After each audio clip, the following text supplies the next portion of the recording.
کیونکہ جو انسان تکبر کرتا ہے وہ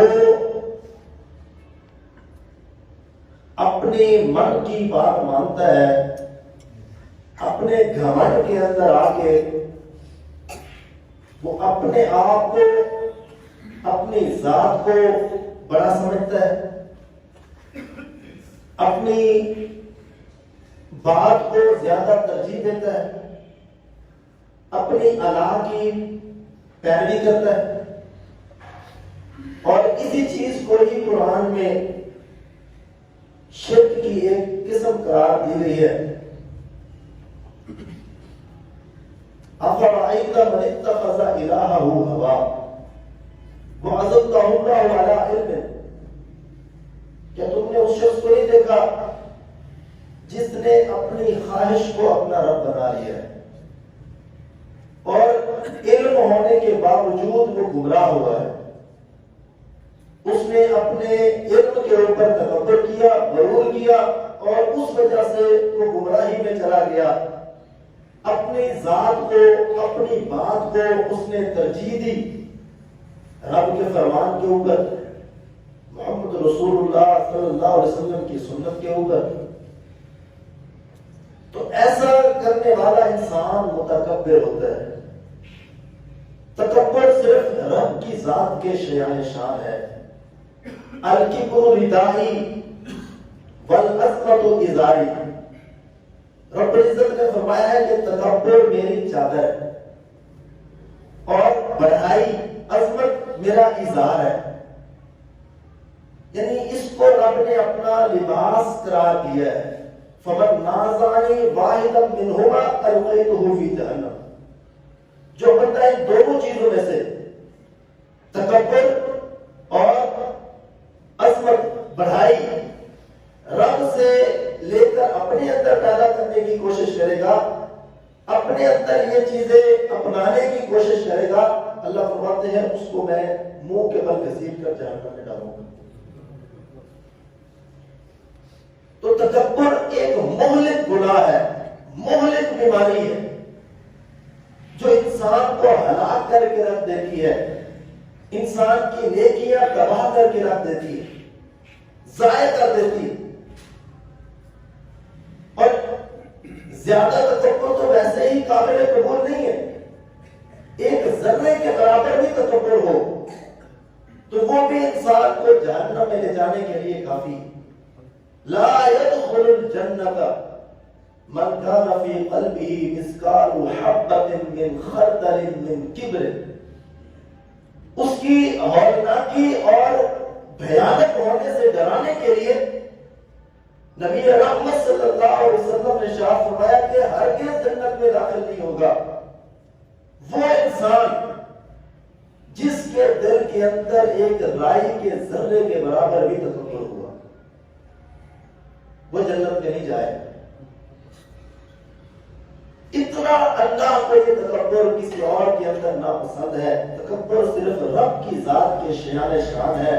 اللہ اکبر کوئی سب سے بڑا ہے، جی اسی کی ذات کے شیان شان ہے، کسی اور میں یہ چیز ہرگز نہیں ہونی چاہیے۔ الیس فی جہنم مثوی للمتکبرین، رب نے فرمایا کہ میں نے جہنم ٹھکانہ بنایا ہے متکبرین کے لیے۔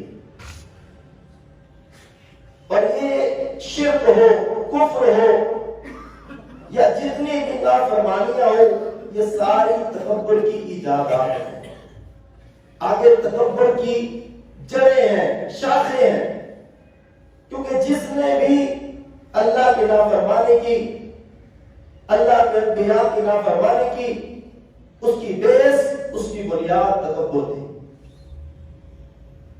شیطان نے اللہ کا حکم ماننے سے انکار کیا، ابا واستکبر وکان من الکافرین، رب نے فرمایا اس نے تکبر کیا، تکبر میں آ کے، گھمنڈ میں آ کے کہ میں نے اتنی ساری عبادت کر لی، رب کو تو میں سجدے قید کرتا رہا ہوں، اب رب کے کہنے پہ میں انسان کو بھی سجدہ کروں، گھمنڈ میں آ گیا، تکبر میں آ گیا۔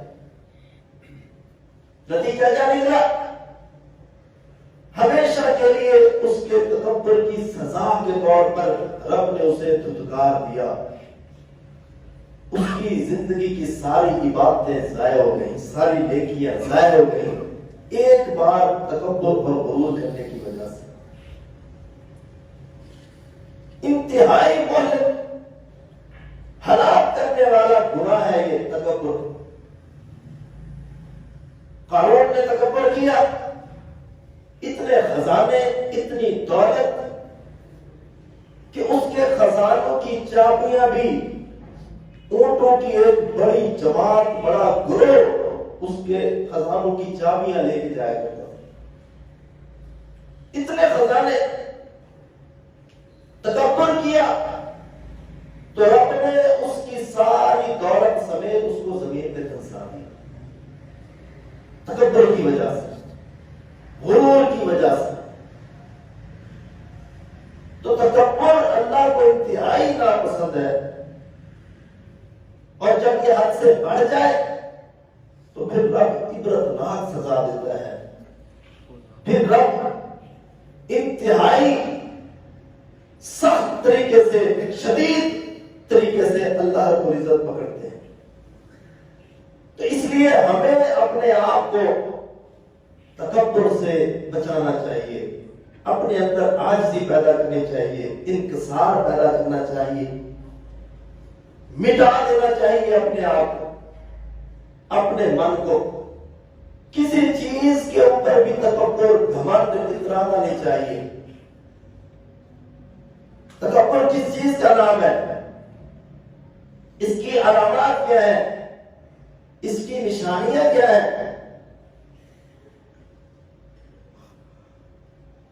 نبی مکرم صلی اللہ علیہ وسلم نے جب یہ بات ارشاد فرمائی کہ جس کے دل میں ایک ذرے کے برابر بھی تکبر ہوا تو وہ بندہ جنت میں داخل نہیں ہوگا، تو صحابی نے پوچھا یحب الرجل ان یکون ثوبه حسنا ونعله حسنا، ایک بندے کی خواہش ہوتی ہے کہ اس کا لباس خوبصورت ہو، اس کے جوتے خوبصورت ہوں، اچھا بن کے رہے، کیا یہ بھی تکبر ہے؟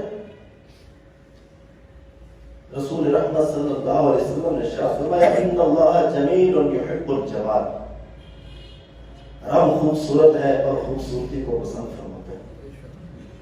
اللہ تعالیٰ حسین ہے، خوبصورت ہے، جمیل ہے، اور جمال کو، خوبصورتی کو پسند کرتا ہے۔ وَإِذَا أَنْعَمَ اللَّهُ عَلَىٰ عَبْدٍ يُحِبُّ أَن يَرَىٰ أَثَرَ نِعْمَتِهِ عَلَيْهِ، اور جب اللہ کسی بندے کو نعمت عطا فرمائے تو رب کو یہ خوشی ہوتی ہے کہ اس بندے نے رب کی نعمت کو استعمال کیا ہے، رب کی نعمت کو اپنے جسم کے اوپر لگایا ہے، اچھا کپڑا پہنا، اچھا جوتا پہنا، یہ رب کو پسند ہے۔ یہ تکبر نہیں ہے، یہ غرور نہیں ہے۔ تکبر کیا ہے؟ الکبر بطر الحق وغمط الناس، دو چیزیں آپ صلی اللہ علیہ وسلم نے بیان فرمائی ہیں، ایک رب کے بارے میں اور ایک لوگوں کے بارے میں۔ بطر الحق، حق بات پہنچی، سچ بات پہنچی، اس کو جس بندے نے ٹھکرا دیا، اس کا انکار کر دیا، اس کو نہ اپنایا، اپنی اصلاح نہ کی، اس بندے نے تکبر کیا۔ حق پہنچا، دین صحیح پہنچا، تو اس دین کو سمجھنے کے بجائے، اپنی اصلاح کرنے کے بجائے گھمنڈ کیا، تکبر کیا، اس کو ٹھکرا دیا، اس کا انکار کر دیا۔ اگر یہ بڑے لیول پہ ہوا تو اس کی بڑی سزا ہے۔ مثلا کفار مکہ نے تکبر کیا، نبی کریم صلی اللہ علیہ وسلم کے لائے ہوئے دین کو نہ مانا، اور کہنے لگے کہ اس کو ہی رب نے نبی چنا ہے، اس کے ماننے والے اتنے غریب، یہ خود بھی یتیم، اس کو رب نے، اللہ کو کوئی مالدار نظر نہیں آیا تھا، کوئی بڑے اونچے حسب نسب والا نظر نہیں آیا تھا، تو انہوں نے تکبر کیا، جس کی وجہ سے ان کی موت بھی کفر پہ ہوئی اور قیامت کے دن بھی ذلیل و رسوا ہو کے اٹھے۔ اسی طرح آج کے دور میں اگر کوئی انسان غلطی پر ہے، کوئی انسان خطا میں مبتلا ہے، وہ عقیدے کی غلطی ہے، وہ عمل کی غلطی ہے، اگر اس کی اصلاح کی جاتی ہے، اس کے سامنے اللہ کے قرآن کو پیش کیا جاتا ہے، محمد رسول اللہ صلی اللہ علیہ وسلم کی حدیث کو پیش کیا جاتا ہے، اللہ کے بندے آپ کا عقیدہ یہ ہے، قرآن میں رب نے یہ عقیدہ بیان فرمایا ہے، آپ کا زندگی گزارنے کا طریقہ یہ ہے، محمد رسول اللہ صلی اللہ علیہ وسلم کا طریقہ یہ تھا، اس کو کھول کے سامنے بیان کیا جاتا ہے، لیکن وہ اپنی غلطی پہ ڈٹا رہتا ہے، جاننے کے باوجود کہ جس طریقے پر میں چل رہا ہوں یہ طریقہ قرآن سے ہٹ کر ہے، حدیث سے ہٹ کر ہے، اللہ کے دین سے ہٹ کر ہے، چاہے اپنی انا کی وجہ سے، چاہے اس وجہ سے کہ میرے خاندان کے رسوم و رواج کے برعکس ہے یہ چیز، کسی بھی وجہ سے باطل الحق، وہ حق کا انکار کر دیتا ہے، حق کو اپنی زندگی میں نہیں اپناتا، اس کے مطابق اپنے عقیدے اور اپنے عمل کو نہیں ڈھالتا، اسلام کو قبول نہیں کرتا، اور یہ سمجھتا ہے کہ بس جس چیز پر میں چل رہا ہوں وہی ٹھیک ہے، چاہے اللہ کا قرآن کی آیت اس کے خلاف آ جائے، چاہے نبی کریم صلی اللہ علیہ وسلم کی حدیث اس کے خلاف آ جائے، میں تو بس یہی کروں۔ ممکن ہے کہ ان کفار کے مقابلے میں اس کی سزا میں کمی آ جائے، لیکن ہے یہ بھی انکار، ہے یہ بھی تکبر کی قسم کہ انسان حق آنے کے بعد، سچ آنے کے بعد، صحیح دین آنے کے بعد پھر اسی غلط عقیدے پر ڈٹا رہے، پھر اسی غلط رسوم و رواج پر ڈٹا رہے، پھر اسی غلط طریقے پر ڈٹا رہے، رب کے قرآن کے مقابلے میں اپنی تعبیریں پیش کرے، اپنے عقل سے بھرے ہوئے واقعات اور قصے پیش کرے، رب کے قرآن کی آیت پیش کی جائے تو مقابلے میں اپنی طرف سے بنی بنائی باتیں اور اپنی طرف سے بنائی ہوئی تعبیریں، اپنی طرف سے بھرے ہوئے واقعات اور ایسی چیزیں پیش کرے، اور ان چیزوں کے ذریعے اس حق کو ٹھکرا دے، اس دین کو، اس سچ کو ٹھکرا دے، یا پھر اپنے آئمہ کے اقوال، اپنے خاندان کے رسوم و رواج، اپنی ذاتی چیزیں، ان کو ترجیح دے اللہ کے حکم کے اوپر یا محمد رسول اللہ صلی اللہ علیہ وسلم کی سنت، آپ صلی اللہ علیہ وسلم کے طریقے کے اوپر، تو یہ باطل الحق ہے، حق کا انکار کرنا ہے، حق کو ٹھکرانا ہے، سچ کے اوپر عمل نہ کرنا ہے، جس کو نبی کریم صلی اللہ علیہ وسلم نے تکبر بتایا ہے۔ رب کی عبادت کے بارے میں بھی تکبر، وقال ربكم ادعوني استجب لكم ان الذين يستكبرون عن عبادتي سيدخلون جهنم داخرين، یہ اس سے اگلے درجے کا ہے کہ حق سمجھ آ گیا، دین سمجھ آ گیا، لیکن دین پر چلنے کے اندر، عبادت کرنے کے اندر تکبر کرنا اور اللہ کی عبادت نہ کرنا، اذان ہو جائے، رب کی طرف سے پکار آ جائے، لیکن پھر بھی اپنی دنیاوی مشاغل میں مگن رہنا، اور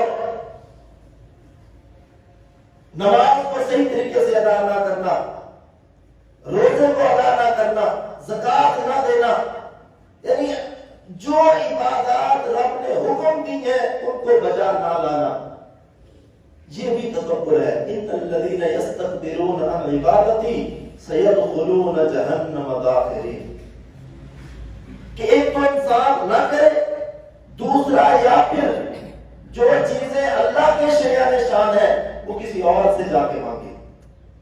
دعا رب کا حق ہے، وقال ربکم ادعونی، اللہ نے فرمایا مجھ سے دعا کرو، مجھ سے مانگو، ان الذین یستکبرون عن عبادتی، جو لوگ مجھ سے نہیں مانگتے، مجھ سے دعا نہیں کرتے، بلکہ غیروں سے جا کے مانگتے ہیں، سیدخلون جہنم داخرین، ان کو میں ذلیل و رسوا کر کے جہنم میں ڈالوں گا۔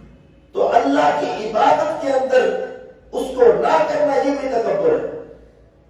دوسری یہ کہ انسان عبادت تو کرے لیکن اس پہ گھمنڈ کرے، اس پہ اترائے، احسان جتلائے، اور یہ سمجھے کہ میں نے عبادت کر کے رب کے اوپر یا لوگوں کے اوپر بہت بڑا احسان کر دیا۔ ایسے لوگ بھی ہیں یمنون علیک ان اسلموا، جو اسلام لانے کا احسان بھی جتلاتے تھے کہ ہم مسلمان ہو گئے، نبی آپ پر بڑا احسان کیا، ہم مسلمان ہو گئے۔ دین کے اوپر احسان جتلانا کہ ہم مسلمان ہو گئے، ہم اس دین پر آ گئے۔ نماز پڑھ کے احسان جتلانا، یہ سمجھنا کہ ہم نے بہت بڑا احسان کر دیا ہے۔ زکات دے کے، صدقہ خیرات کر کے، بہت سے لوگ ہیں جو دین میں خرچ کرتے ہیں اور پھر یہ سمجھتے ہیں کہ جن کے ذریعے ہم خرچ کر رہے ہیں شاید ہم ان پہ احسان کر رہے ہیں، یا ہم یہ جو روپیہ پیسہ دین پہ لگا رہے ہیں یہ ہم اللہ کی ذات پہ احسان کر رہے ہیں۔ قُلْ لَا تَمُنُّوا عَلَيَّ إِسْلَامَكُمْ بَلِ اللَّهُ يَمُنُّ عَلَيْكُمْ۔ اللہ نے فرمایا یہ ان کا احسان نہیں ہے، یہ رب کا احسان ہے کہ اس نے انہیں یہ عمل کرنے کی توفیق عطا فرمائی۔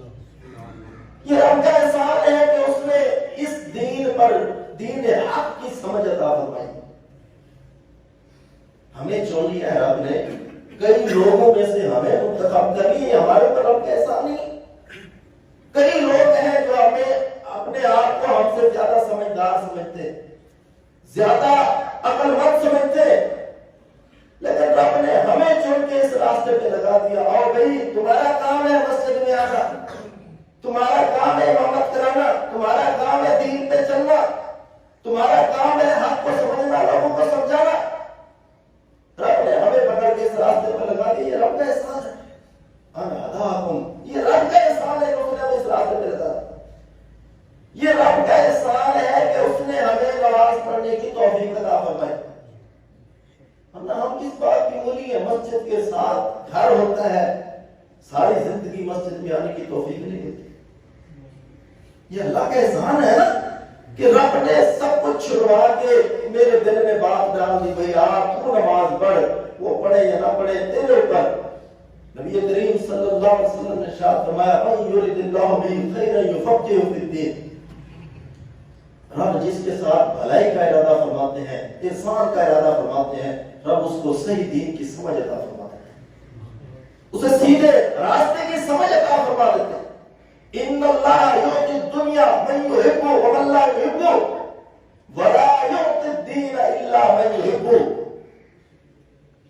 اللہ تعالیٰ جس کو چاہتا ہے دنیا دے دیتا ہے، جس سے رب کو محبت ہوتی ہے اس کو بھی دے دیتا ہے، جس سے محبت نہیں ہوتی دنیا اس کو بھی دے دیتا ہے، بلکہ جس سے محبت نہیں ہوتی اس کو زیادہ دے دیتا ہے، تاکہ یہ قیامت کے دن کسی چیز کا حقدار نہ ٹھہرے، اس کا حصہ اسے دنیا میں ہی مل جائے۔ اولئک لا خلاق لہم، قیامت کے دن ان کا کوئی حصہ نہیں ہوگا۔ تو یہ اچھا کاروبار، اچھی دنیاوی زندگی، اچھا بزنس، اس میں یہ بندہ نہ سمجھے کہ یہ میرے اوپر رب کا کوئی احسان ہے۔ بعض لوگ کہتے ہیں اس پہ رب کا بڑا احسان ہے، اس کی اتنی فیکٹریاں، اتنی گاڑیاں، اتنی اس کی دکانیں چل، یہ رب کا احسان نہیں ہے۔ یہ تو رب ٹرمپ کو بھی دے دیتا ہے، مودی کو بھی دے دیتا ہے، فرعون قارون کو بھی دے دیتا ہے۔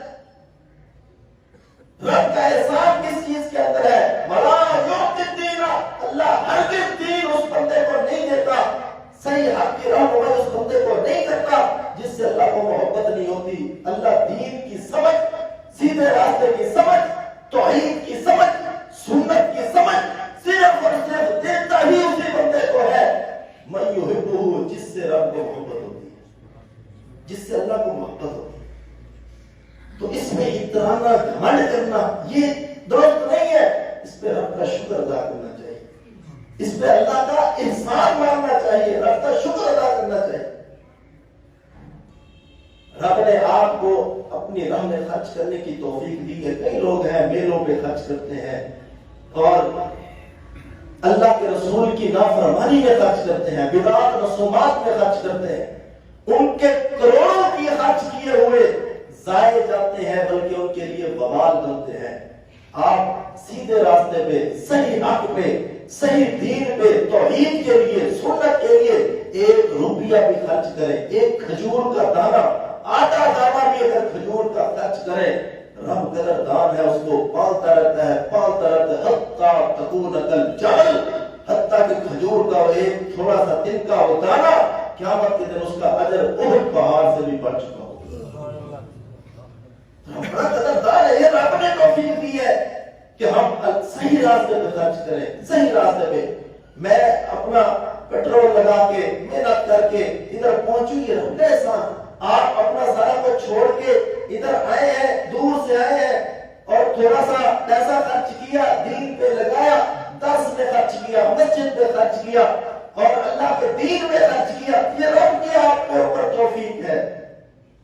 ورنہ بڑے بڑے مالدار پڑے ہیں جن کا دماغ اس طرف نہیں پلٹتا، حالانکہ انہیں اتنی بھی سمجھ نہیں ہوتی کہ ہم اپنا مال کہاں خرچ کریں، اتنی دولت ہوتی ہے، لیکن رب ان کو یہ توفیق نہیں دیتا کہ ادھر خرچ کریں۔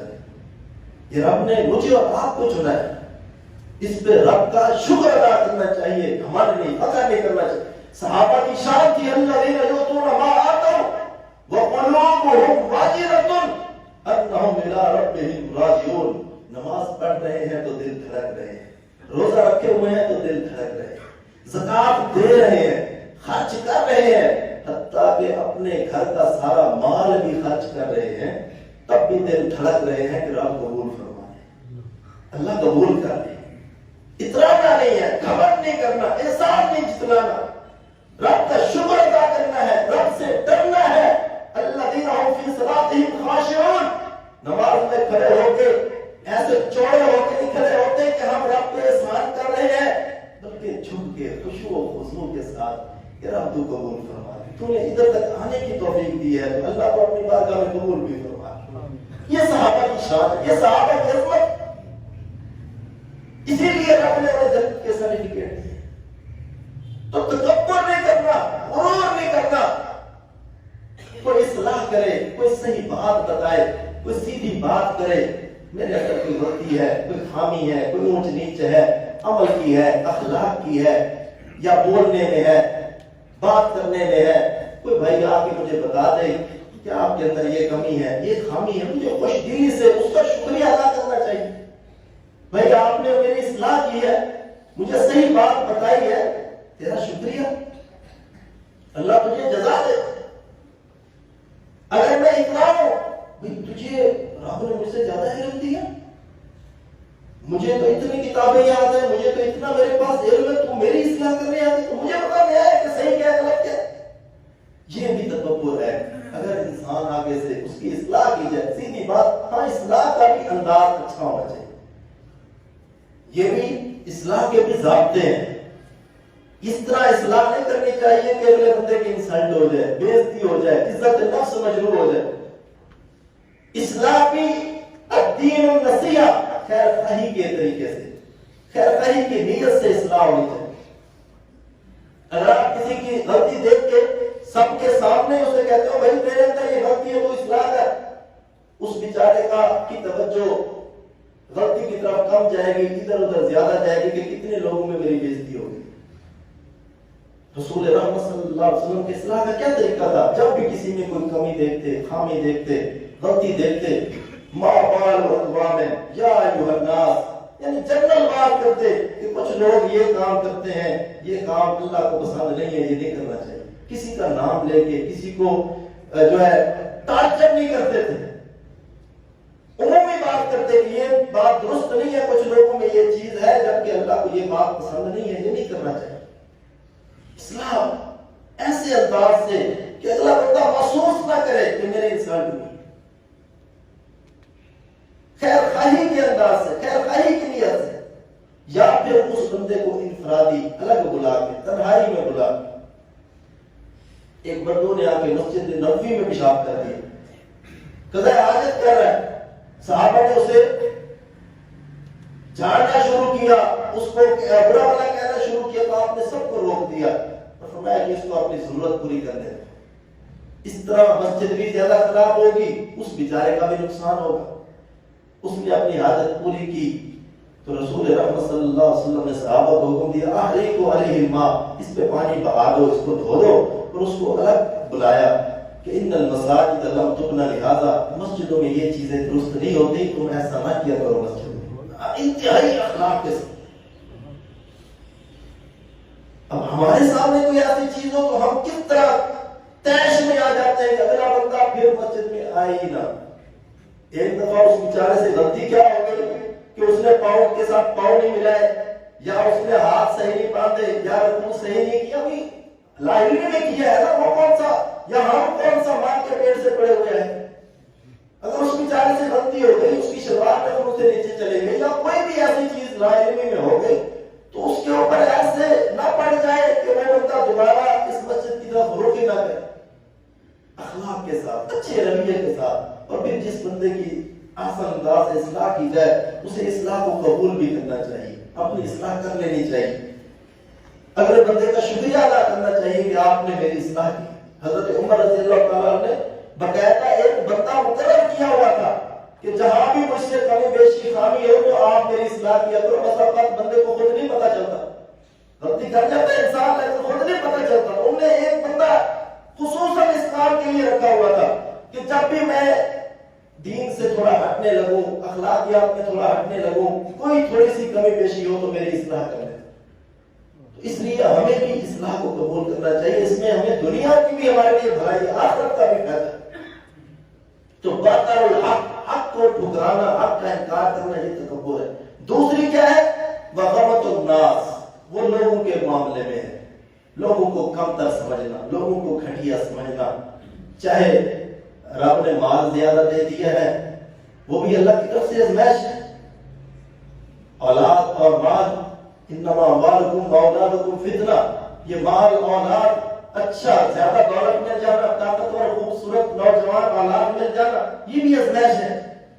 کئی دفعہ بندہ ان کے پیچھے پڑ کے تکبر میں مبتلا ہو جاتا ہے.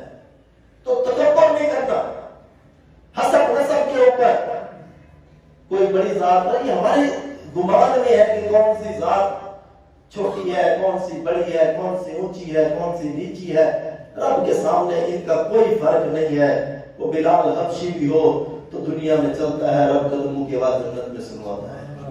وہ قریش کا ابو لہب بھی ہو، تبت یدا ابی لہب وتب، وہ کتنی بڑی دنیا کے اعتبار سے حسب نسب اور ذات والا قریش کا ابو لہب، رب نے دنیا میں ہی قیامت تک کے لیے پوری سورت نازل فرما دی، تبت یدا ابی لہب وتب، کہ اس کی نسل، اس کی ذات، اس کا حسب نسل اس کے کچھ کام نہیں آئے گا. ہلاک ہو گیا، تباہ و برباد ہو گیا. تو ایک طرف بیچارہ بلال حبشی جو اپنا بھی مالک نہیں ہے، جس کے اپنے پنے بھی کچھ نہیں ہے، خود بھی غلام ہے. حضرت ابوبکر صدیق نے اپنی جیب سے پیسے دے کے آزاد کرایا. آپ کو اتنا محبوب، اتنا پسند. میراج کے موقع پر آپ جنت میں سیر کر رہے ہیں، کسی اور کے قدموں کی آواز سنائی دے رہی. جبریل سے پوچھا یہ اور کون ہے؟ عرض کہ اللہ کے رسول آپ کا وہ کالا سا موٹے ہونٹوں والا حبشی حضرت بلال ہے، جو چلتا زمین پر ہے، رب اس کے قدموں کی آواز جنت میں سنا. وہ ایسے ہے جیسے دنیا میں چلتا ہوا بھی جنت میں چل رہا ہے. کبھی حسب نسب ذات میں نہ جائے، اپنے آپ کے اندر یہ تکبر، غرور اور گھمنڈ ختم کر دے. میں فلاں ذات کا، میرے پاس اتنی دولت، اتنا مال.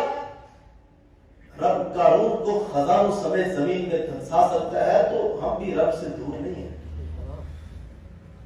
مٹے نامیوں کے نشان کیسے کیسے، زمین کھا گئی آسمان کیسے کیسے. بڑے تکبر کرنے والے تھے، غرور کرنے والے تھے، مٹی میں مل گئے. آج ان کی ہڈیاں آپ مٹی میں ڈھونڈنا چاہیں تو آپ کو چورا مورا بھی نہیں ملے گا، وہ ہڈیاں پسی ہوئی بھی نہیں ملے گی. اس لیے تکبر، غرور، کسی کو کم تر سمجھنا، گھٹیا سمجھنا، ان اکرمکم عند اللہ اتقاکم، رب کے ہاں اگر کوئی عزت کا، وقار کا، مرتبے کا، شان کا، منزلت کا معیار ہے تو صرف تقویٰ ہے.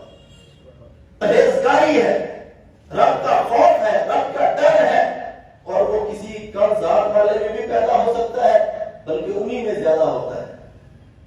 بڑی ذات والے تو اپنے گھمنڈ میں ہی رہتے ہیں، اکثر مسکین لوگ رب سے زیادہ ڈرنے والے ہوتے ہیں۔ اسی لیے رسول اللہ صلی اللہ علیہ وسلم اللہ سے دعا کرتے تھے، جب فرشتہ بھی آیا نا تو اس نے آپ سے چوائس پوچھی، اب تک رسولا اور ملک الرسولہ، کہ آپ نے بادشاہ نبی بننا ہے یا ایک عام ادنا آدمی نبی بننا ہے؟ آپ نے فرمایا بل عبد الرسولہ، مجھے بادشاہ کی ضرورت نہیں، مجھے عبد الرسولہ اتنا۔ اور آپ دعا کیا کرتے تھے، اللہم احیینی مسکینا وامتنی مسکینا واحشرنی فی زمرۃ المساکین، اللہ مجھے جب تک زندہ رکھنا مسکین ہی زندہ رکھے، جب موت دینا مسکینی والی موت دینا، اور قیامت کے دن مجھے مسکینوں کی جماعت میں کھڑا کرنا۔ تو زیادہ دولت، اسی لیے آپ صلی اللہ علیہ وسلم نے یہ بھی فرمایا ہے کہ میری امت کے جو غرباء ہیں، جو مساکین ہیں، جو بیچارے جن کے پاس 2 وقت کا کھانا میسر نہیں ہوتا، وہ امیر لوگوں سے 500 سال پہلے جنت میں چلے جائیں گے۔ وجہ کیا ہوگی؟ کہ ان کے پاس تھا ہی تھوڑا تو حساب بھی تھوڑا دینا پڑے گا، جتنا زیادہ ہوگا حساب بھی اتنا ہی زیادہ ہوگا۔ غریب بیچارے کے پاس، جس کے پاس 2 وقت کی روٹی میسر نہیں ہے، اس کے پاس اتنا ہی حساب کتاب کا لین دین ہے، جلدی سے اپنا کھاتا کلیئر کیا اور جنت میں اپنا مال دے دیا۔ لین میں تو وہی لگے ہوں گے نا جن کے حساب کتاب کے کھاتے اتنے لمبے چوڑے ہوں گے۔ اس لیے اس پہ گھمنڈ نہیں کرنا چاہیے، اس پہ رب سے ڈرنا چاہیے، اللہ سے ڈرنا چاہیے۔ یہ مال بھی آزمائش ہے، اولاد بھی آزمائش ہے، تو اپنے اندر عاجزی، انکسار، یہ اللہ کو بہت زیادہ پسند ہے۔ جو عاجزی کرتا ہے رب اسے بلندیاں عطا فرماتا ہے، رب اس کے درجات کو بلند کر دیتا ہے، رب اس کو عزتیں عطا فرماتا ہے۔